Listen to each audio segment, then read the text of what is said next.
But in those lonely twilight hours he began to have strange waking dreams. He was not always alone, for often when he sat on the stump of a tree, where the narrow path turns down the gorge, he was sure that a woman came up noiselessly over the rough stones, as if her feet were bare, and she stood under a clump of chestnut trees only 6 yards down the path, and beckoned to him without speaking. Though she was in the shadow, he knew that her lips were red, and that when they parted a little and smiled at him, she showed 2 small, sharp teeth.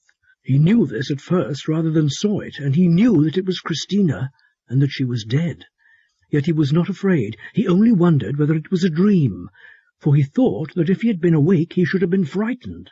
Besides, the dead woman had red lips, and that could only happen in a dream. Whenever he went near the gorge after sunset, she was already there waiting for him, or else she very soon appeared, and he began to be sure that she came a little nearer to him every day.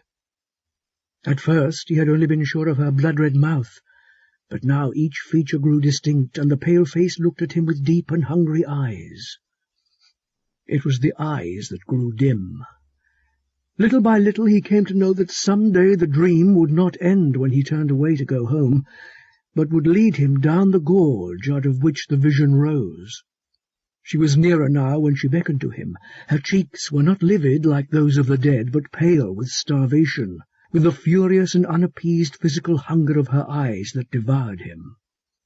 They feasted on his soul and cast a spell over him, and at last they were close to his own and held him. He could not tell whether her breath was as hot as fire or as cold as ice. He could not tell whether her red lips burned his or froze them, or whether her 5 fingers on his wrists seared scorching scars or bit his flesh like frost. He could not tell whether he was awake or asleep, whether she was alive or dead, but he knew that she loved him, she alone of all creatures, earthly or unearthly, and her spell had power over him. When the moon rose high that night, the shadow of that thing was not alone down there upon the mound. Angelo awoke in the cool dawn, drenched with dew and chilled through flesh and blood and bone. He opened his eyes to the faint grey light and saw the stars still shining overhead. He was very weak, and his heart was beating so slowly that he was almost like a man fainting. Slowly he turned his head on the mound, as on a pillow, but the other face was not there. Fear seized him suddenly, a fear unspeakable and unknown. He sprang to his feet and fled up the gorge, and he never looked behind him until he reached the door of the house on the outskirts of the village. Drearily he went to his work that day.